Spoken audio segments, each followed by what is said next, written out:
നമസ്കാരം. പ്രവാസി മലയാളിയിലേക്ക് ഏവർക്കും സ്വാഗതം. കൊറോണ ഭീതി ഏറ്റവും കൂടുതൽ ബാധിച്ചത് പ്രവാസികളെ തന്നെ എന്നതിൽ സംശയമില്ല.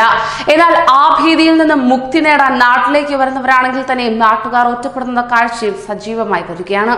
അതോടൊപ്പം യാത്രാ വിലക്കും പ്രവാസികളെ ഏറെ വലയ്ക്കുന്ന കാഴ്ചയാണ് ഇപ്പോൾ കാണുവാൻ സാധിക്കുന്നത്.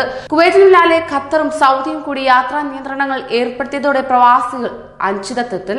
ഇപ്പോഴത്തെ കോവിഡ് സ്ഥിരീകരിച്ച രാജ്യങ്ങൾ സന്ദർശിച്ച വിദേശികൾക്കും ഇന്ത്യയിൽ വിലക്ക് ഏർപ്പെടുത്തിയിരിക്കുകയാണ്. ഇവർ ഇന്ത്യയിലേക്ക് പ്രവേശിക്കരുതെന്നാണ് ബ്യൂറോ ഓഫ് ഇമിഗ്രേഷൻ മുന്നറിയിപ്പ് നൽകുന്നത്. ഫെബ്രുവരി 1 ശേഷം കോവിഡ് സ്ഥിരീകരിച്ച രാജ്യങ്ങൾ സന്ദർശനം നടത്തിയ വിദേശികൾക്കാണ് ഇന്ത്യയിൽ വിലക്ക് ഏർപ്പെടുത്തിയിരിക്കുന്നതെന്നാണ് പുറത്തുവരുന്ന വിവരങ്ങൾ. നിലവിൽ ഇന്ത്യയിലുള്ള വിദേശികൾ വിസയുമായി ബന്ധപ്പെട്ട സേവനങ്ങൾക്ക് അടുത്തുള്ള FRO ഓഫീസുമായി ബന്ധപ്പെടണമെന്നും ബ്യൂറോ ഓഫ് ഇമിഗ്രേഷൻ അറിയിക്കുകയും ചെയ്തു. അതോടൊപ്പം തന്നെ ഇറ്റലിയിൽ നിന്ന് 42 മലയാളികൾ നെടുമ്പാശ്ശേരി വിമാനത്താവളത്തിലെത്തുകയും ചെയ്തു. കോവിഡ് വൈറസ് പടരുന്ന സാഹചര്യത്തിൽ ഇവരെ നിരീക്ഷണത്തിനായി ആലുവ താലൂക്ക് ആശുപത്രിയിലേക്ക് മാറ്റുകയുണ്ടായി. ഇറ്റലിയിൽ നിന്ന് എത്തുന്നവരുടെ പരിശോധനാ ഫലങ്ങൾ നെഗറ്റീവ് ആകുന്നതുവരെ ഐസൊലേഷനിൽ വയ്ക്കണമെന്ന നിർദ്ദേശത്തിന്റെ അടിസ്ഥാനത്തിലാണ് ആശുപത്രിയിലേക്ക് മാറ്റിയത് തന്നെ. അതോടൊപ്പം തന്നെ സംസ്ഥാനത്ത് ഇറ്റലിയിൽ നിന്നെത്തിയ കോവിഡ് ബാധ സ്ഥിരീകരിച്ചവരെത്തിയ പുനരൂരിലെ ബന്ധുവീട്ടിലുണ്ടായിരുന്ന 3 പേർക്കും അവരുടെ അയൽവാസികളായ 2 പേർക്കും വൈറസ് ബാധയില്ലെന്ന് കണ്ടെത്തുകയും ചെയ്തു. ഇവരെ ആശുപത്രി നിരീക്ഷണത്തിൽ നിന്ന് ഒഴിവാക്കുമെങ്കിലും 28 ദിവസം വീട്ടിൽ നിരീക്ഷണത്തിലാക്കുമെന്ന് അധികൃതർ വ്യക്തമാക്കി.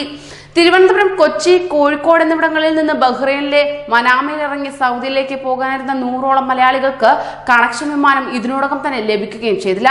ബഹ്റൈൻ, UAE, കുവൈറ്റ് എന്നിവിടങ്ങളിൽ നിന്നുള്ള വിമാനങ്ങൾക്ക് സൗദി വിലക്ക് ഏർപ്പെടുത്തിയതാണ് പ്രശ്നങ്ങൾക്ക് തുടക്കം കുറിച്ചത്.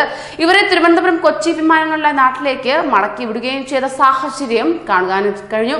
UAE വഴി സൗദിയിലേക്ക് എത്തിഹാദ് എയർവേസിലെ 2 വിമാനങ്ങളിലായി പോകേണ്ടിയിരുന്ന 116 പേരെ കോഴിക്കോട്ട് നിന്ന് കൊണ്ടുപോയില്ല. കോഴിക്കോട്ട് നിന്ന് സൗദിയിലേക്ക് നേരിട്ട് സർവീസുകളിൽ ജോലി ആവശ്യാർത്ഥം പോകുന്നവർക്ക് തടസ്സവുമില്ല എന്നാണ് അധികൃതർ പറയുന്നത്. ഖത്തർ വിലക്ക് ഏർപ്പെടുത്തിയതോടെ കണ്ണൂരിൽ നിന്ന് ഇന്നലെ 333 പേരുടെ ദോഹ യാത്ര മുടങ്ങി. എയർ ഇന്ത്യ എക്സ്പ്രസ് യാത്രക്കാർക്ക് മറ്റൊരു ദിവസത്തേക്ക് ടിക്കറ്റ് മാറ്റിയെടുക്കുകയും ചെയ്യാം. ഖത്തറിന്റെ വിലക്ക് പ്രഖ്യാപനം വരും മുമ്പ് തന്നെ കേരളത്തിൽ നിന്ന് പുറപ്പെട്ടവരെ വൈദ്യപരിശോധനയ്ക്ക് ശേഷം ഇന്നലെ വൈകിട്ടോടെ പ്രവേശനം അനുവദിക്കുകയും ചെയ്തു. ദോഹ വഴി മറ്റു രാജ്യങ്ങളിലേക്ക് യാത്ര ചെയ്യുന്നവർക്ക് നിയന്ത്രണങ്ങളുമില്ല. തിരുവനന്തപുരം, കൊച്ചി, കരിപ്പൂർ, കണ്ണൂർ വിമാനത്താവളങ്ങളിൽ നിന്നും ദോഹയിലേക്ക് വിമാന സർവീസുകളെല്ലാം നിർത്തിവെക്കുകയും ചെയ്തു. മറ്റ് ഗൾഫ് രാജ്യങ്ങളിലേക്കുള്ള സർവീസുകളും താൽക്കാലികമായി നിർത്തുമെന്നാണ് ലഭ്യമാകുന്ന വിവരം. കൂടുതൽ പ്രവാസി വാർത്തകൾക്കായി ഈ ചാനൽ സബ്സ്ക്രൈബ് ചെയ്യൂ.